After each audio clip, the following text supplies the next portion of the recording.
여러분 안녕하십니까? 반갑습니다. 오늘은 하나님의 말씀, 원래의 제목은 운명의 날이 되겠습니다. 그리고 여기 A는 예복을 입지 않는 손님, 이런 내용으로 말씀을 보도록 하겠습니다. 우리 모든 사람들에게는 운명의 날, 심판의 날이 있습니다. 한 번 죽는 것은 사람에게 정하신 것이요. 그 후에는 심판이 있으리라. 우리 모든 사람들은 죽음으로 끝나는 것이 아니라 그의 일생 전체에 대한 그러한 심사를 하나님 앞에서 받게 됩니다. 바로 그것이 운명의 날이 되겠습니다.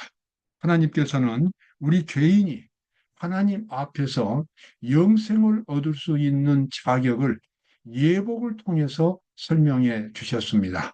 옷을 입는다고 하는 것, 성경은 사람이 옷을 입는 것에 대해서 맞는 의미를 부여합니다. 그 사람의 자격을 의미하기도 하고 그 사람의 본성이 어떤 사람인가를 그 예복으로 판단하게 됩니다. 그래서 하늘에 가기를 원하는 사람은 하나님이 준비하신 의의 예복을 입어야 합니다.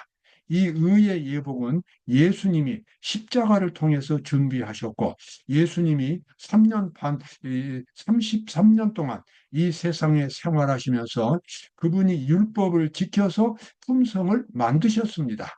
그 만드신 품성을 우리 사람들 속에 그것을 새롭게 만들어 주시는 것이 바로 그리스도의 의가 되겠습니다.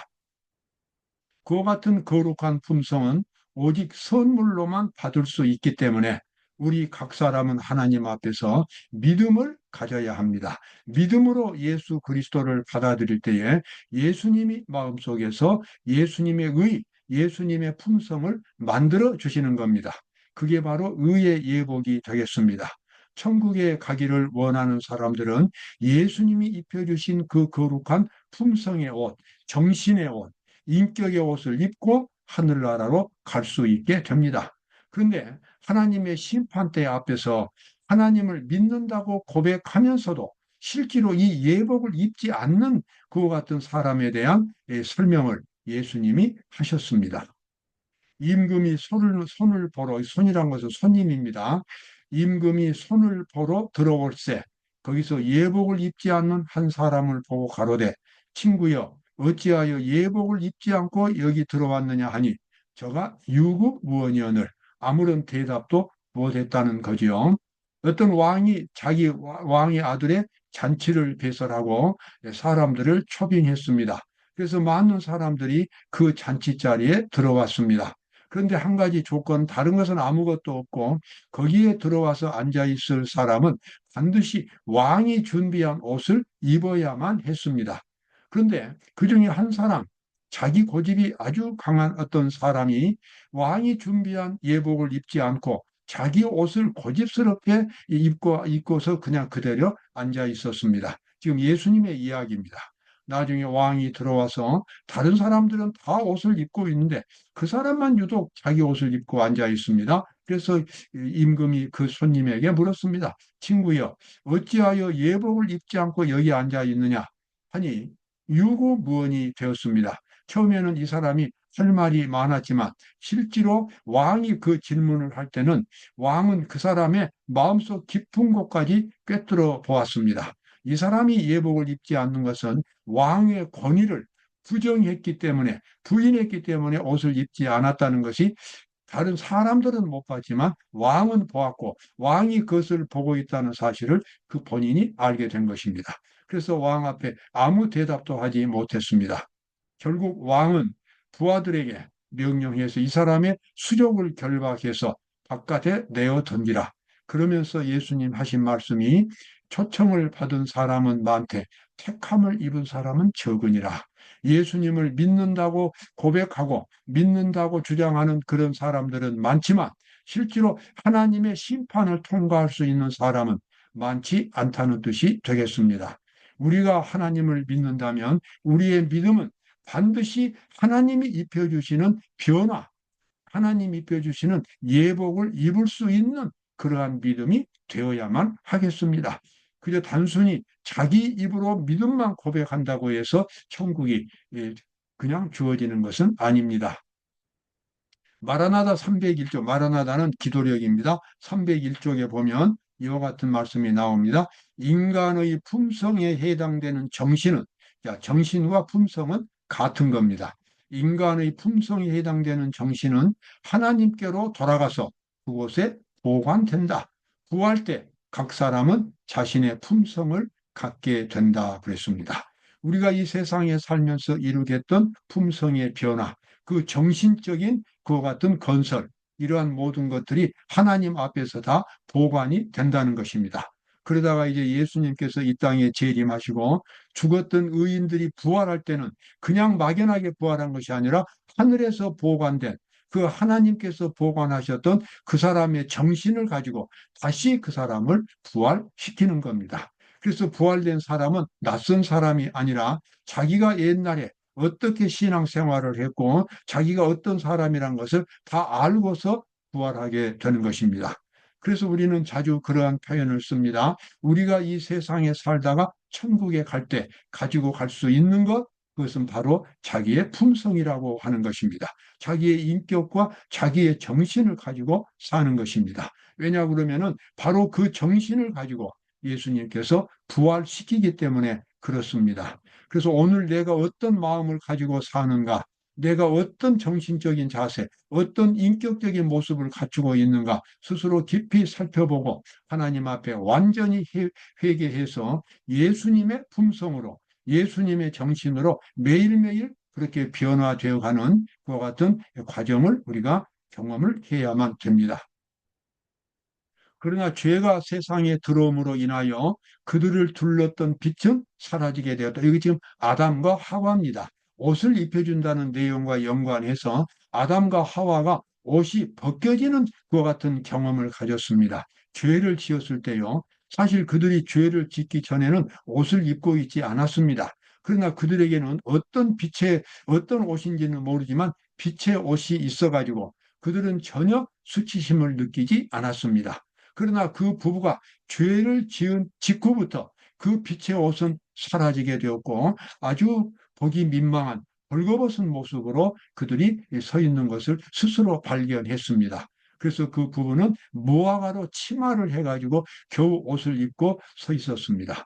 그때부터 하나님이 찾아오셔서 그들에게 그리스도께서 입혀주시는 의의 옷을 약속해 주셨습니다. 그 의의 옷은 바로 예수님이 십자가를 통해서 이룩한 품성의 옷이 됩니다.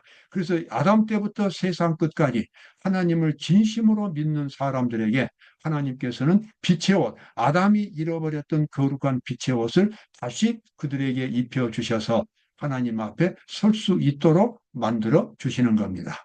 우리가 그 옷을 반드시 입어야 되겠지요. 여기 지금 신의 성품을 나눠 받은 사람들은 그 옷이라고 하는 것은 결국은 품성입니다. 인격입니다. 그래서 신의 성품이라고 하는 것은 하나님의 품성을 받게 되었다는 것입니다. 신의 성품을 나누어 받은 사람들은, 자, 하나님의 품성을 받고 구원을 받은 사람들은 그 말입니다.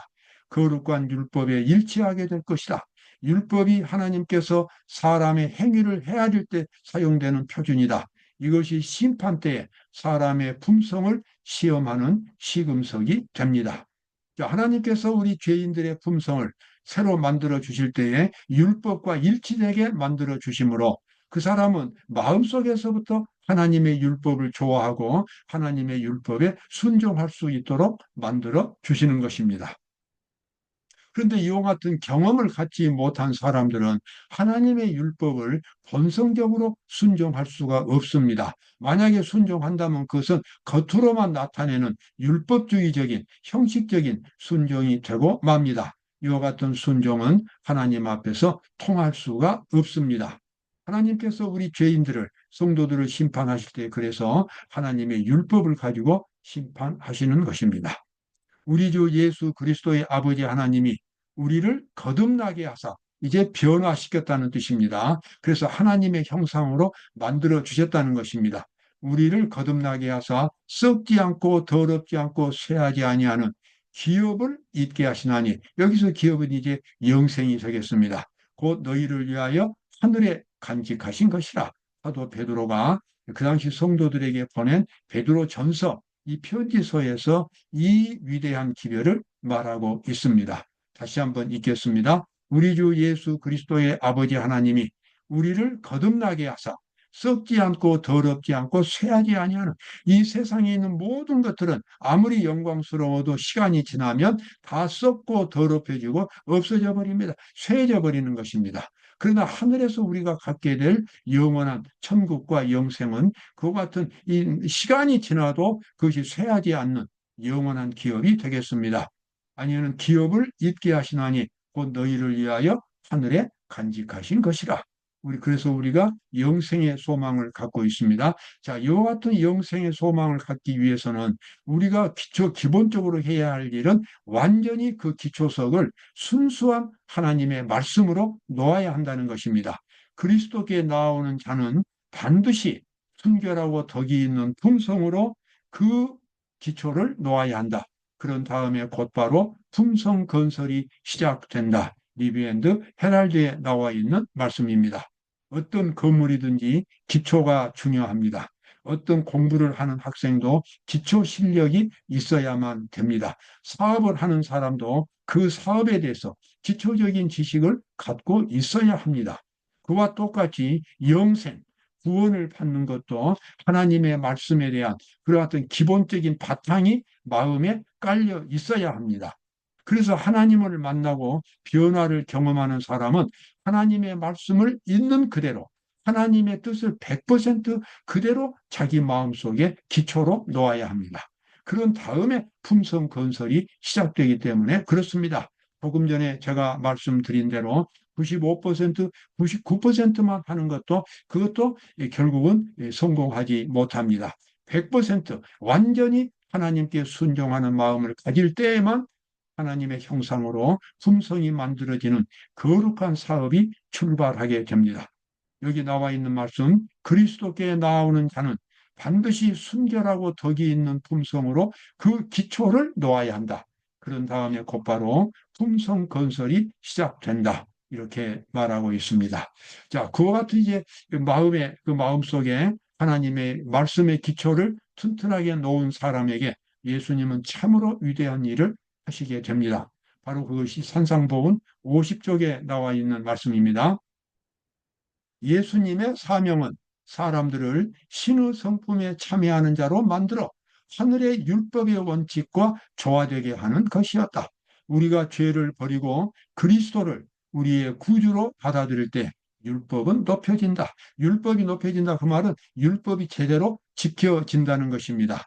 율법은 지킬 수 없다라고 외면하는 그리스도인이 아니라 하나님의 뜻이 담겨 있는 율법은 진정으로 지킬 수 있으며 그렇게 율법을 지키는 것은 새로운 품성이 만들어졌기 때문에 그리스도의 정신이 그리스도의 의가 속에서 만들어졌기 때문에 율법을 지킬 수 있게 됩니다. 바로 그것이 신의 성품에 참여하는 그와 같은 말로서 여기 포함되어 있습니다.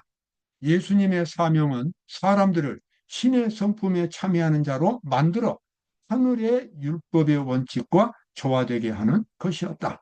여러분, 진정으로 우리가 예수 그리스도를 마음속에 모실 때에 이러한 놀라운 변화가 일어나게 되겠습니다. 심령 속에 계시는 그리스도는 한 사람의 전체, 즉 영과 혼과 몸을 영과 혼과 몸을 어떻게 구분하는지 사실은 성경 그렇게 자세하게 말하지 않고 과학적으로도 이것이 분명하지가 않습니다. 그러나 다만 영과 혼과 몸이라고 하는 것은 그 사람의 영혼 전체를 가리킵니다.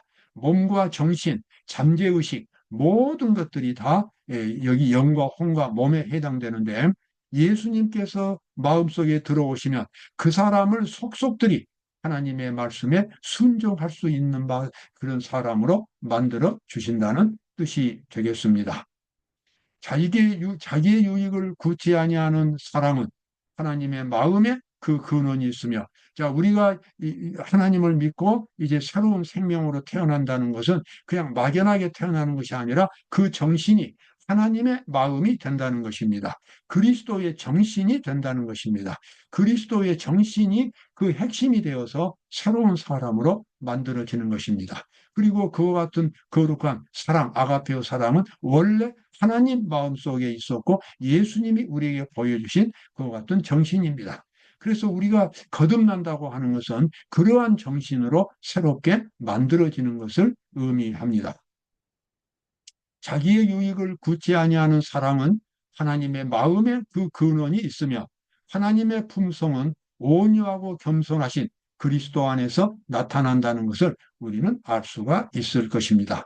우리는 예수님을 통하여 하늘 아버지를 볼 수 있었습니다. 그리고 예수님 안에 있던 하나님 아버지에 대한 정신이 우리의 정신이 되어서 우리는 하나님의 형상으로 변화받는 그런 사람이 될 수가 있겠습니다. 자, 이와 같은 이 기회가 주어질 때 우리는 최선을 다해서 이러한 성품을 개발해야 됩니다. 만약에 이런 성품의 개발을 등한히 할 때, 그때는 정말 운명의 날, 정말 비극적인 운명의 날을 맞이할 수 있게 되겠습니다. 주 여호와께서 가라사대 보라 날이 이를지라 내가 기근을 땅에 보내리니 양식이 없어 주림이 아니며 물이 없어 가람이 아니요 여호와의 말씀을 듣지 못한 기갈이라. 여호와의 말씀이 이제 더 이상 없는 것입니다. 왜 없겠습니까? 하늘에서 구속 사업이 끝났기 때문에 그렇습니다. 지금 하늘에서는 조사 심판이 진행되고 있습니다. 구원을 갈망하는 모든 사람을 하나님은 다 구원하십니다. 그러나 구원을 갈망하지 않는 사람은 구원하실 수가 없습니다. 구원이라고 하는 것은 죄를 없애는 일인데 본인이 하나님을 구원을 원하지 않는다는 것은 죄를 버리지 않았다는 것을 의미하게 되고 그 사람이 천국에 갈 수 없는 것은 너무나 당연한 것입니다. 구원을 갈망하는 모든 사람에게 하나님께서는 천사들을 보내시고 성령의 감동을 주셔서 구원하십니다. 그래서 마침내 이제 이 구속사업, 하나님의 조사 심판, 하나님의 조사 심판과 구속사업은 늘 같은 것입니다. 하나님의 조사 심판이 맞춰지게 되면 이 땅에서의 구속 사업은 이제 끝나게 되고 그때 구원받지 못한 사람들이 그때 가서야 부랴부랴 하나님의 말씀을 찾지만 용서의 말씀을 찾지만 하나님의 구원의 말씀을 찾지만 더 이상 그 구원의 말씀을 찾을 수 없는 그런 기갈이 온다는 것입니다. 주 여호와께서 가라사대 보라 날이 이를지라 내가 기근을 땅에 보내리니 양식이 없어 주림이 아니며 물이 없어 가람이 아니요 여호와의 말씀을 듣지 못한 기갈이라. 아모스 8장 11절에 나와 있는 말씀입니다. 여러분 이와 같은 이 운명의 시간이 선언되기 전에 하나님을 오늘 만나시고 꼭 품성이 변화되는 예수님께서 주시고자 하시는 가장 고귀한 선물인 새로운 사람으로 바꿔지는 그 경험을 꼭 가지시기를 바랍니다. 감사합니다.